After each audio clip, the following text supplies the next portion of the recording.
What's up, everybody? This is Travis, and you're tuned into Jiggaset Radio. Bow. What you see now on the internet? Nah, I was listening to Jiggaset. Oh, I be listening to every show, keeping me all in the know on Jiggaset Radio. What you see now on the internet? Nah, I was listening to Jiggaset. Oh, I be listening to every show, keeping me all in the know on Jiggaset Radio.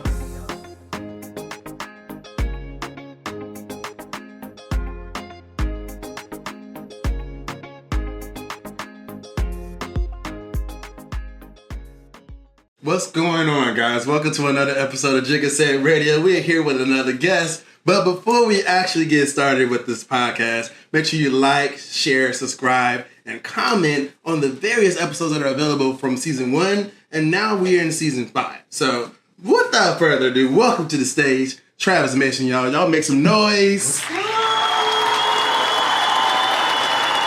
welcome to the show. Just a little sidebar, y'all. Travis been like hunting me about getting on this show. Mm-hmm. Let's just say he said, I still didn't get the link yet. Yeah, hey man, that's on the show but me. Sounds like a technical issue, but here we are. Well, I ain't know better about this. Well, let's just say it was a lot of miscommunication. Oh. Mm-hmm. Okay. Non-communication. Here we are. So welcome to the show. So just like I do with any other guest that comes on the show, I would like for the world to know who you are. So just tell us a little bit about yourself, where you're from, and we'll go from there. Awesome. So I am Travis. I'm originally from Nashville, Tennessee. Been all over the place. So went to Tuskegee, Virginia. I always call Philly my home. So that's the born part of me, just where I was raised and discovered who I am. So I'm a Philly boy through and through. Okay. So let's walk through your journey so that way we can paint a picture for our audience. So you say you were born and raised in Nashville, Tennessee. Mm-hmm. All right. So let's talk about your humble beginnings. What was your family like? Double parent household? Like? Yeah. So I'm a church kid, if you will. Mm-hmm. So I was brought up in church, raised. So Nashville, my dad was a pastor, going through all of that. And then, of course, me being who I am and showing up in my most authentic self did not necessarily mix well with my family. Mm-hmm. So I experienced a space of turmoil, homelessness, if you will. And I just decided that Nashville was not somewhere where I want to grow and be, So therefore, I moved to Tuskegee for undergrad, stayed there for 4 years, developed this serious, strong love for HBCUs and my culture, really connected with my people. Right after graduation, I graduated on Mother's Day.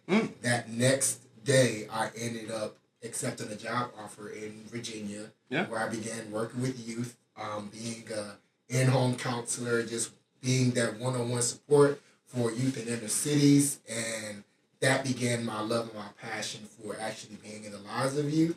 From there, I stayed in Virginia for a couple of years.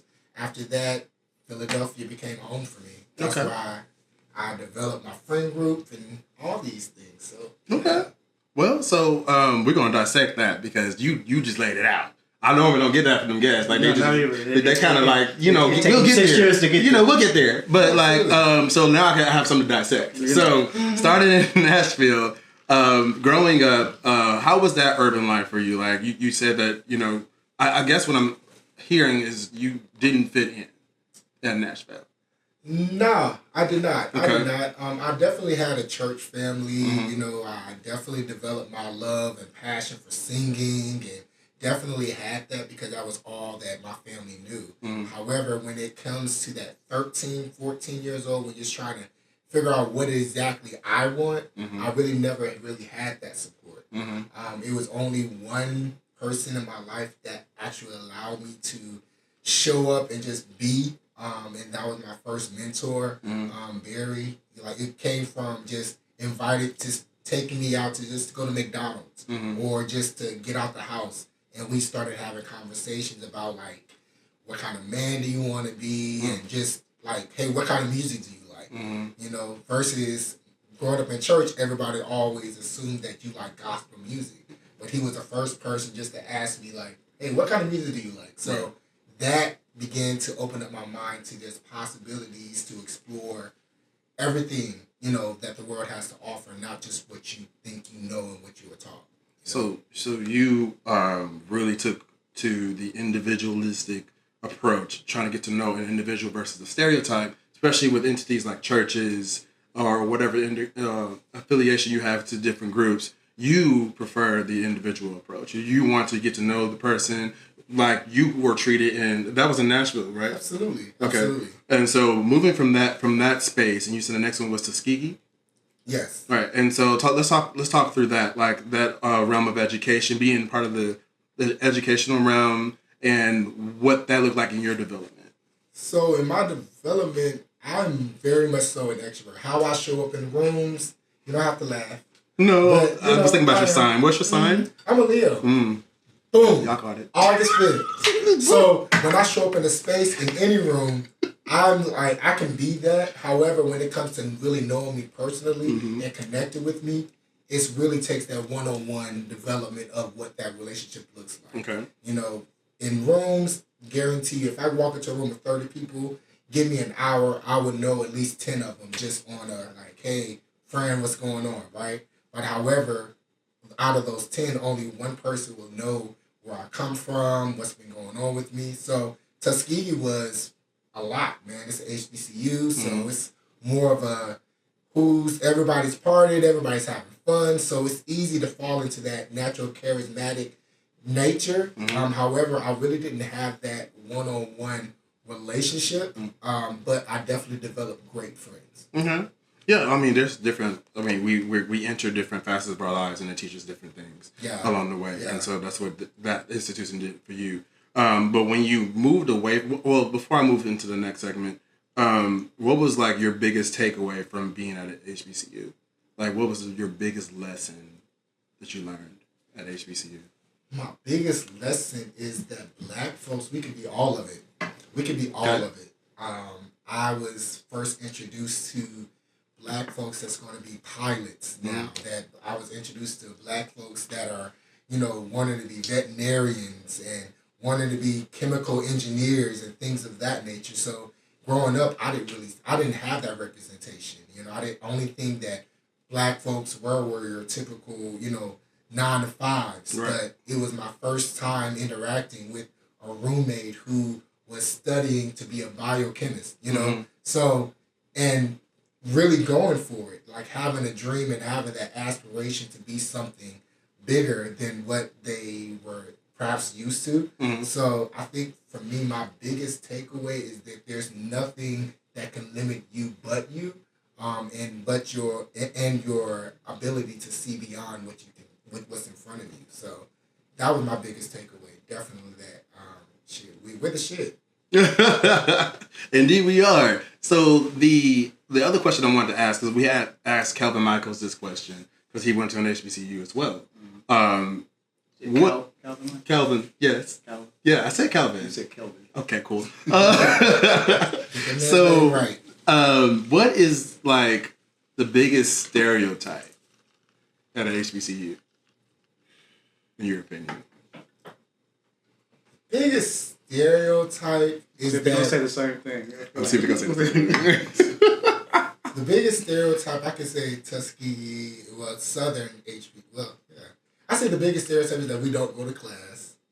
The biggest stereotypes are that, you know, it's just partying all day long. Is it true? Stereotype. No, that's not a stereotype. We go to class. Let me tell you something. Stereotype can be true. It can be true. Tuskegee was 2 hours away from Atlanta, Georgia. Okay? And we would definitely go, literally Friday night, club, Saturday. So are you like helping your case or not? I'm telling you, I'm getting into it. Sunday we would go to Atlanta, Georgia. Literally leave Tuskegee at 11, so we'll get to Atlanta around like 1 o'clock, maybe 2. Party, club, go to the after hours, and then make it to class at 8 a.m. in the morning. That's resilience, okay? That is resilience, and that is resume worthy, and that is what sticks with us even to this day. It's giving black. I guarantee you, anyone that goes to it that graduates from the HBCU, there's a certain level of resiliency that we have. We're gonna make it work, right? Because we had to. We're gonna get this degree by any means necessary, and so we did. Indeed, in the words of Roe, indeed. So when it comes to attending, and I also asked him this question as well, attending a HBCU versus a regular college, do you find, in your personal opinion, the benefit of someone realizing that I want to go to an HBCU versus a regular college? Like, what's the benefit, do you, in your opinion, versus someone going to a regular college? In my opinion, I do believe that, especially now, black education and what we're seeing, especially in our political climate, it is necessary that representation is out there, that our history doesn't get lost in the sauce, that we have people that are actually being in community. You know, it's not just going to class. It's about being in community with someone who can possibly be in your same class that was one of those black kids growing up that the teacher just said, oh, he's put him on medication and just do whatever with him. But he probably had a learning disability, but now he's also in your class, and there's a level of understanding. And I feel like with black folks, there's a unwritten communication that we have with each other, even when times are tough, and especially when it comes to a learning environment. I definitely believe that you don't get that a lot of the times at PWIs. You know, that nod, like when you see a test, like, bitch, is this on the syllabus? You know, and we can actually have those type of conversations, and and it's understood. What's understood doesn't need to be said often. Yeah. So because I went to a PWI, both for undergrad and graduate school. So to give you a different perspective, just from a different pair of lenses. Yeah. The same conversations that were being had at the HBCUs, we were having them at the PWIs as well. Yeah. And it's the common misconception is that just because it's a PWI, they are not experiencing what we are experiencing at HBCU. Yeah. And it's a common misconception. Yes. And I believe, and I definitely agree. This is just my objective opinion. Of course. I believe that with PWIs, you have to find that. But with HBCUs, you experience that. Yeah, and you have that. Sure. You know, it's right in front of you. You know, I don't have to look for a Black Student Council or a Black Alliance at an HBCU. go to CAF. That's fair. I mean, so it opens you up to understanding like different. It's just really about what community you want to be attached to, right? Sure. Or what community that you feel connected to. And with the PWI, it takes work to find that type of community. I mean, sometimes, yes, there are communities and clubs, which I love. I love the fact that, and that also is a testament to how Black folks, we are so resilient to where we find our community no matter where we're at, right? And with HBCUs, it's like I have that readily available to me. So from moving from Tuskegee, you moved to Philly? Moved to Virginia. Virginia. And I was hearing you talk about Virginia earlier, so to walk us through that experience. And let me tell you. First, cheers for being on the podcast. Thank you for coming. Because we didn't do that. We didn't do a toast. We didn't do a shot on camera. So that's fine. I'm still recovering. Yeah, when we come back from break. First of all, shout out to the DMV. Shout out to the DMV. Shout out to y'all. I love it. I love the people of the DMV. However, it just was not for me. I was waiting for the however. It was not for me. I feel like for me, it was... Virginia was where I started adulting. I'm no longer in school. So it's like... Life is 21, 22. This is bills. What are those? And when you live in a commonwealth, it's a different dynamic. Just with rules and legislation and just going through the whole rhetoric of trying to connect. It's the DMV, but I think they put the V at the end for a reason. No shade. But because most people, when they think of the D, they think DC. D.C. and everything, Maryland, that's where I would go to, you know. However, Virginia just it did not feed me in that way that I desired. I would say that. Mm-hmm. Shout out to my Virginians. I still have a couple people in Virginia. But however, I worked. How long were you in Virginia? For 2 years. 2 years, and that's all you needed. The benefit of living. Let's go ahead and clean that up. The benefit of living in Virginia for me was definitely that's where I began to develop my love for working with youth. Okay. And mentoring. I developed and received my first mentor. Okay. Professionally out of Virginia. So that's where I began doing the work of inner city youth, wondering like, what is that? Why can't they have nice things as opposed to, you know, suburban neighborhoods? Like, where's the disconnect? You know, I worked at after school centers where, you know, the kids would have deflated basketballs and was told like, you got to deal with it. It's still a basketball, or broken hula hoops. But when I would go to the suburban areas, it was more like they got basketball pumps and things. So just minor things like that I started to see that just did not make sense. The inequality of it all. Yeah. And I really wanted to invest myself into figuring out not just a solution, but figuring out like that in between what is happening. So yeah, Virginia definitely gave me that. Do you feel your experience at a HBCU let you understand the value of being present and equality in that scenario that you just listed? Absolutely. I know that from Tuskegee, like as most HBCUs, you go through the trenches. You go through the trenches. Sometimes your air conditioning works, sometimes it doesn't. And you can't let that be an excuse for you not going to class, you know? And so that spirit of resilience is echoed in the whole campus. Like, I know my financial aid ain't hit. I know this, that, and the third, but we still got to get this degree, right? So that was what I saw a lot of the time when I worked with, you know, my early years working in those inner city environments, like having those one-on-one mentees that, you know, they didn't have much and things of that nature, but they still were able to make it work. Right. You know, that's when I learned about, you know, different things like, you know, what sugar milk was. You know, I learned like it's resiliency. I learned those things. But those of us that don't know what sugar milk is, go ahead and inform us. What sugar milk is? So sugar milk, what happens? Yeah, I mean, let's go ahead because you know what happens is you take a cold glass of milk. Okay. It can be a dessert delicacy. Okay. That's a strong word. All right. Imagine because snails are delicacies too. So what's your favorite cereal? Like just don't ask me because mine is nerdy. It's gonna be Fruit Loops. Fruit Loops. Okay, great. We use Fruit Loops.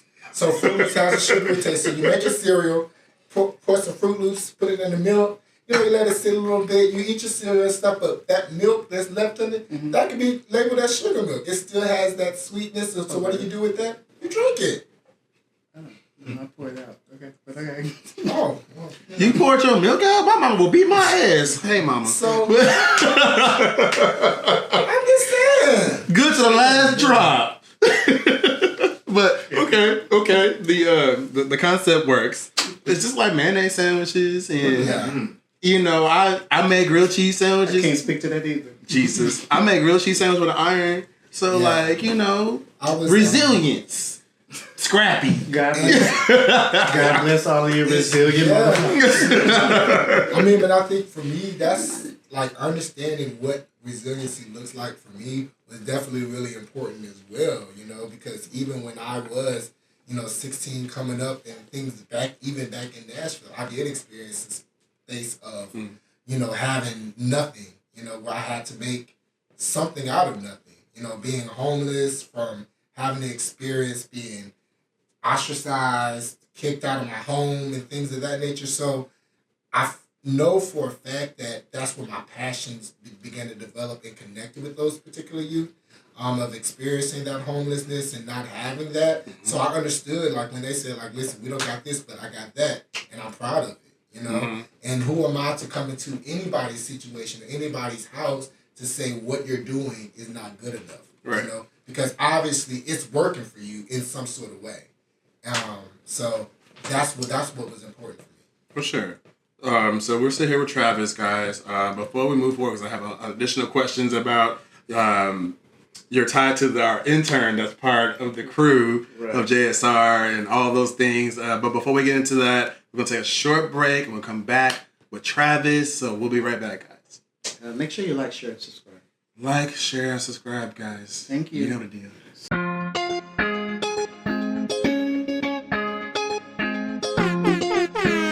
Welcome back, guys. We're still here with Travis. Y'all make some noise for Travis.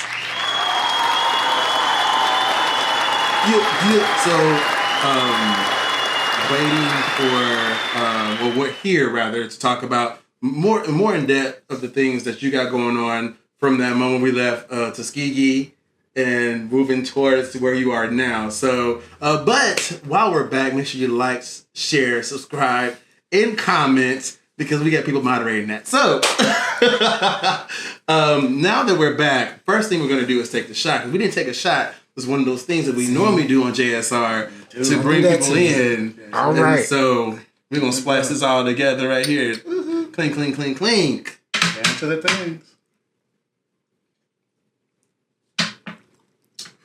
All right. All right. I have to edit my face out. Shit. So, when we left off, we were talking about your experience with gaining your first mentor.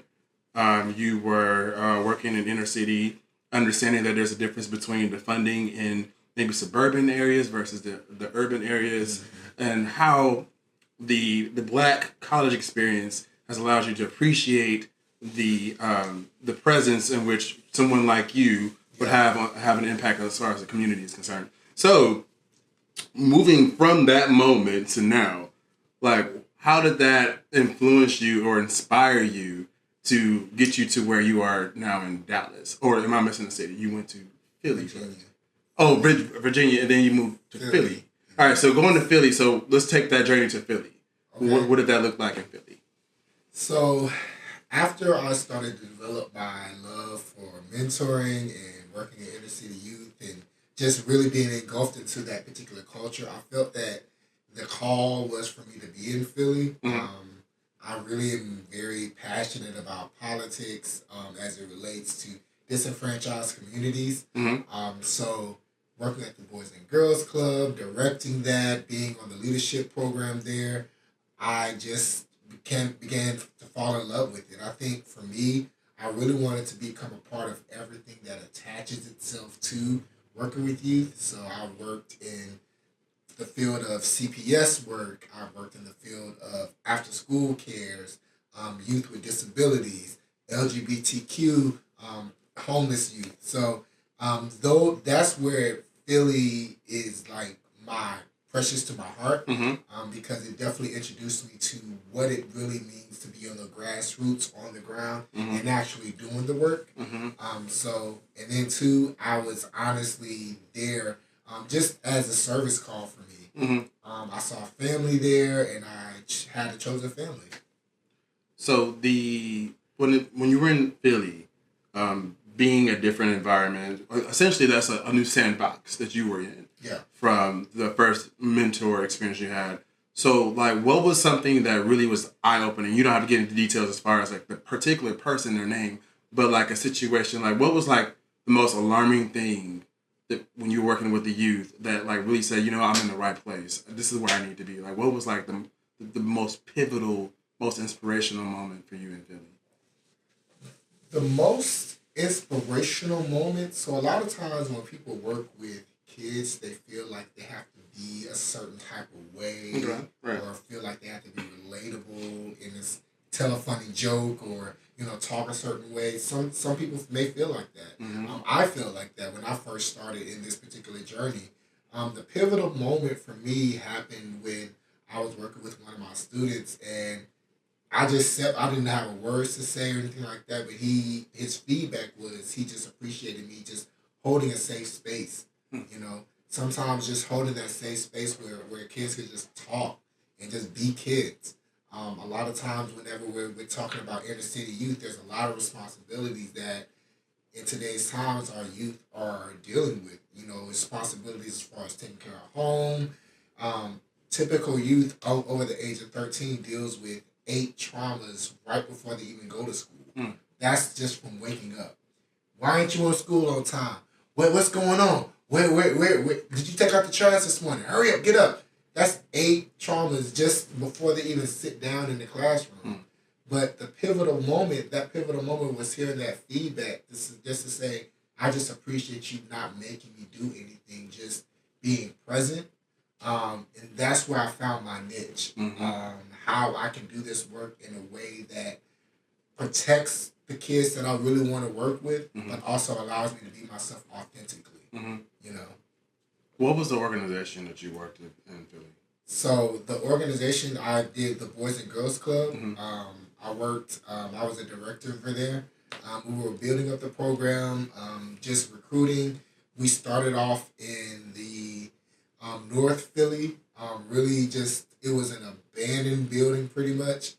Just trying to get youth and parents. It was a community that was very devastated by gang violence, so parents were not allowing their kids to even come out of the house. Right. So the disconnect really was, how can I get these kids to a place where they can just be kids if the parents are like, I don't trust my kids to go nowhere from the bus to my house, right? So it really took me actually going in the community, communing and really meeting these parents and really talking to them about what their concerns were, how I could be of assistance, and that was really what was pivotal for me. Really working with the Boys and Girls Club, really understanding what it means not just to have a job, but to be of service. Right. So when it comes to relations with parents, you just walked us through how there's traumatic experiences that may happen in the community that make parents apprehensive of sending their kids out to bus stops, to school, to playgrounds and things of that nature, which is what a community is for. Like, to be able to, you need to go outside, What did it take for you and your group of individuals that you work with? What was that niche? What allowed you to gain their trust? Because that is very important when you're dealing with the youth. Like, you are an extension of essentially parental guidance. Right. And so, like, what was that niche that you found that worked for your community in Philly? I would say for me that with inner cities, one thing that you have to understand that they have plenty of resources. They come in, plenty of people dressed in, hey, we're here to build up the community. We want to do this, that, and the third. They're there. The mission sounds great. However, they only last for so many time and then they leave. So it's the matter of consistency that parents and kids need to see before the buy-in. So what worked for me was basically telling parents, like, my first day, I would knock on doors. I said, like, hey, I have a Boys and Girls Club down the street. Like, I would love for your child to be a part, or we're not going. And my response was, well, we'll be here, Right. And I feel like that trust was bought because they knew that family knew that I was gonna be there for them regardless, And I feel like that's what the buy-in was. Like, regardless if you want to be a part or regardless, like, it's that consistent being that allow parents to see, like, okay, they're really about business, not just about a photo op. Right. So, side question, and we're gonna go back to that. When it comes to urban development, right? A lot of times, like you were just saying, people come in and say, we're going to help the community. A lot of times, they don't actually take a sample of the community and understand, like, what does the community need and how can we serve? They just take the words right out of the So, like, they just put, like, a blanketed statement or a blanketed picture. So this is, and they come with a lot of stock photos. It looks good. Gentrification. They give the kids little chips and cookies and juice and say, like, oh, this is what we did. Right. So it's a good Instagram post. Yeah, but how often do you see those type of situations happen and it fails? How often did you see that? Did you see that? Or even now? I saw that plenty of times. As far as with organizations and people that we have partnered with that actually come into the space of saying like, hey, we want to create synergy. We want to work with the community as well. And this sounds really, really good. Mm-hmm. However, how do you respond when such and such can't come to your program because their father was just shot yesterday? Not just how do you respond to that, but what are you going to do with that? Right. You know what I'm saying? How do you aid in that moment? Right. What kind of support? He doesn't need cookies and juice at that moment. He needs a resource. He needs somebody that he can readily depend on and fall back on whenever he does not feel like being the adult at 7 years old, 8 years old. Right. You know? And so that's a thing. That's rich. And so that's one of my things where I always wanted to provide a space where kids don't have to be adults at the drop of a dime at a moment, you know? You can fall back and just be a kid and just be okay being that. Mm-hmm. And you also have a safe space to land whenever things are falling apart, you know? Right. So representation that's what I hear is how you show up for the community and also yourself. Yeah, and not only representation, but dedication. Dedication as well. Dedication is definitely important because you can represent clearly from, the other side of a glass wall, right? But if you're consistent and dedicated with making sure that your presence is known, right, and that this glass can be shattered, and it's not so much of a facade. It's actual tangible. You can touch me. Right. I'm here. If you need a hug, I'm here. If you need just to embrace the conversation, anything. Hell, if I got to give you $50 just because you need that for the light bill, I'm here for that. It's the tangible things and the dedication. And I think that's one of the things that really makes an impact when it comes to mentorship is the fact that it's one of those things where sometimes you may not look like the kids that you serve or the people that you're around. It's just being that representation and being that present figure. I'm always reminded of one of my kids that I used to work with. When he first met me, that boy was cussing me out like, I ain't working with you. Like I don't need no mentor. Like you corny, you this, that, and third, and look how you dress, man. You're like just wearing me out. Jonesing. That baby wore me out. Like, look at you. You wear these tight ass pants and shit. Recognizing that they're deflecting. I'm like, oh my God, I just asked how you were doing today. Mm-hmm. Right? But the fact of the matter is, just by me seeing him every day, be like, hey man, what's up? You good? I'm good, but I still ain't working with you. I was like, okay. Let's make sure you all right. Hey man, what's up? You good? Man, I'm all right. I mean, so it was just like being that constant present. He was checking down that wall. Because he knew that I was going to be there for him regardless of what he showed up as. He didn't have to. I wasn't asking for him to stop being mad or stop cussing and stuff like that. I just asked him if he was okay. And that relationship, even to this day, he just called me before I even came here today, just checking in on me, saying like, "Hey, I'm at Grambling. I'm trying to move and stuff like that." Just that type of presence. Mm-hmm. Like I've been working with this boy for 7+ years because how does that make you feel though? Knowing that you made an impact. Yeah. 7 years later, you're reaping the benefit. He's calling to check on you now. Yeah. So how does that make you feel? It makes me feel a great sense of joy. I sit in a space of gratitude. You know. And I didn't want anything from him. Mm-hmm. And a lot of times for men, especially for boys, we live in a society where the world wants. Mm-hmm. They want to take. You know what I'm saying? They want us to be a provider. They want us to be this person of doing. Men, we're taught that, like for the birth, like, dude, you gotta. If you get a girl pregnant, you gotta take care of the baby. If you do this, you gotta do that, right? And being able to provide a space for a boy to say like, listen, I don't want you to do nothing but sit down, and you ain't gotta sit down. Just be you, whatever that looks like, you know. That created the relationship, and it put me in a space of being proud. Mm-hmm. You know?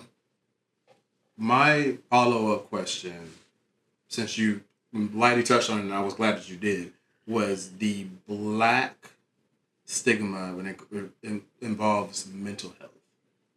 You mentioned there's families in which they lost loved ones, they were shot, it could be sickness, whatever the case is, and they lost them, and the children are just forced to deal with the reality in that moment.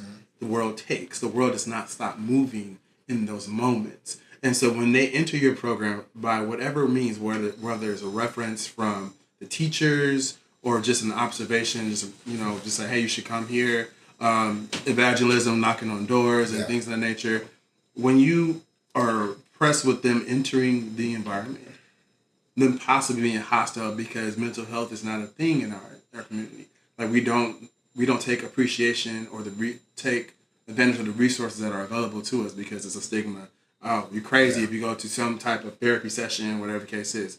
How do you combat that? Because a lot of older school people, the boomers, if you will, have a set mindset. So, like, how do you deal with those challenges from not only just the parent, but because it's a direct descendant down from them, the children? How do you deal with that when they enter? And you mentioned, like, I'll just being present, say, hey, I'm here. But, like, when you deal with conflicts and when clearly something that happened in their background comes to the surface in the program, how do you mediate that situation? For me, it's a reconciliation that I have to make within myself that my result may not mean the same result as the expected result. And what that means for me is currently I help run a program, Becoming a Man. Yeah. And basically it's a mentorship program where we introduce Black boys to group therapy. Right.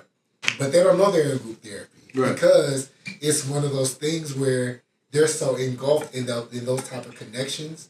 And to your point, like you said, sometimes they come from a family that's like, we don't share our business outside this house. What goes on in my house stays in this house. Right. Don't talk to nobody about what's going on with me, and don't even tell your teachers, because aid it's been so systemically driven to where lower income communities aid what they deem as aid is really disenfranchisement. If a student says, "Hey, I'm hungry and I don't have any food in the house," that's a CPS call. So now DHS is removing kids. So parents respond to that saying, like, families are responding to that saying, like, listen, don't ask nobody for help, right? And that's being projected into our kids and into our children where they don't know how to ask for help without seeming as though I would get in trouble. But do you blame the Black community for that? I don't blame the Black community for that. I don't. But I also don't feel as though it's one of those things where it has to be the end all be all. That's why with my work that I do, my first group session that I have with boys, I'm not projecting any of my beliefs of how you should be or anything like that. It is being present, but to your question earlier, how do I respond to a student that is like shut off, like I'm not sharing nothing, I don't want to work, it is what it is. I don't force them to do that. Because the thing when it comes to Black mental health and things of that nature, you have to want it for one. Exactly. No one can impose it on you. That's like, it's the same thing as physical health. Right. You have the right to refuse care. However, my job and how I set myself in my mission in life is to provide that safe space, regardless if you want to be in it or not. Right. When it comes to managing relationship, because you have years worth of mentorship with these various individuals, there may come an emotional attachment, or is an emotional attachment rather. How do you manage that? Because something can happen to someone that you know closely, and that can affect you as a mentor, and now you have to gather yourself, realign yourself so that way you're present for others. How do you manage that? I manage that by being present in the moment and being aware of what I'm working with. I know when I say what's up or dap my boys up whenever they leave and go back to their home environments. I pray that they return back to me the way that they left me. Is it deemed as a fear that they're being in the inner city, working with kids from inner city, that there is the possibility that might be the last dap? Just giving everything you've known over the years. Yeah. How do you deal with that? I deal with that like knowing that I deal with that with the work that I do for the day. Mm-hmm. You know, did I like if I'm dapping them up? Did I give them the best that I have to offer? Do I really feel like I've, regardless of what decision that they make, because I work with tons of boys. Mm-hmm. I've mentored tons. I've also attended a lot of funerals for boys that I work with. Since I've started working in this particular field of mentorship, I've been to 13 funerals. I've had 20 plus shooting violence with my boys. And it's one of those things where I reconcile it within myself to say I've given the best that I can, you know, for that moment. And it's also, that comes with self-care as well. You know, making sure that I'm able to understand that, hey, I love these boys and they are definitely attached to me. However, I know that what I'm giving to them is worth the moment that I'm giving it to them in that moment, you know? So therefore, I can't take on everything, however, but the work that I'm giving to them right then and there. Absolutely. I wish that I can shield and I've expressed this in group sessions with my boys. Like I told them, I said, I wish that I could shield y'all from everything that you have to face when you leave out this room, but I can't. So what I will leave you with is that I'm going to be here tomorrow. So before we wrap up, I do want to ask, being here in Dallas, how long have you been living in Dallas now? 4 years. 4 years. Jesus, you sure? I had to count. I don't know. Let's carry the one. That sounds like another conversation for another time. Yes. So, you know, we can bring you back to the show, no problem. But what is probably the most valuable lesson you can say that you've learned living, because you've been in multiple cities, in different regions, different cultures, you've mentored a lot of people, but let's bring it back home to you. What is the most valuable thing you've learned living in Dallas? I developed my life mission in Dallas. And my mantra is now, nothing is perfect, nothing is permanent, and nothing is personal. You know, so nothing is perfect. Things will come, things will go. You can't, you know, even the things that you think are going to last long, you know, it's going to have its infalities. Nothing is permanent, you know. It's going to be, it could be one way, one day, and it could be another the next. And also, don't take things personally, man. Like, it's really about how I want to show up. You know that's easier said than done. It's very easy to say. But, you know, not taking things personally is a thing. However, for me, how I posture myself in this season of my life is understanding that how a person acts and how a person treats me, you know, that's on them. How I show up is going to be how I show up regardless. So Youth or not. I can't own it. Yes. I can't own your shit. I can only own mine. Right. Okay. And for individuals that are looking to become a mentor, what advice would you give them on their journey of working with you? Address the why within yourself. Why do you want to do this work? Address the why. Youth are very even though we say kids nowadays, kids are very discerning of what's fake and what's real.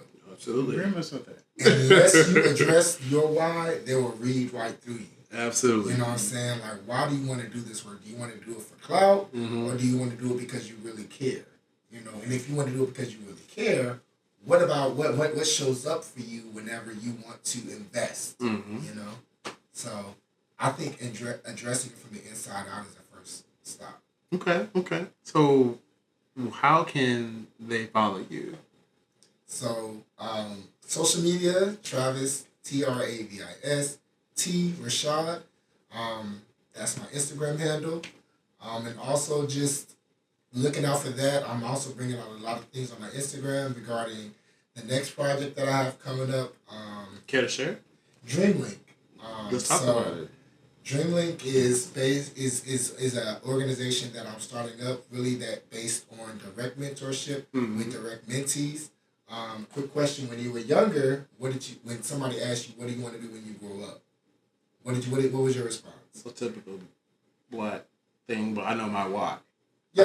I said I want to become a doctor, but I know why I said that. Yeah. So the thing about it is, so if you say you want to become a doctor, what would it look like at that age to be linked up with a black male doctor who is genuinely invested into working and just taking you out just for food and just asking you questions and just seeing that, right? Mm-hmm. So that's what DreamLink is. It links those youth with that direct representation of the things that they want to be, regardless if you want to be a doctor or not. It's that ambition and that drive of what mentorship looks like that is going to push that trajectory where you are now. You're providing a link, a resource, and a snapshot of a lifestyle that could be befitting for the youth. Yes. And if a doctor or a podcast host, regardless. Fucking dead. Nonetheless. See what you did there. Dad, you ain't friend. Wait, which one was that? And that's on period. Well, that works. That's on period. Well, by his mentee. Well, y'all made some noise with Travis. He provided a lot of nuggets that have fell over and is still into the vast array of the space that we actually. I was talking over the claps. He provided a lot of nuggets for us, y'all. So thank y'all for watching. Make sure you like, share, subscribe, and comment when you feel you need to. And we out. That's all we got. That's all we wrote. That's all we got. It's fun.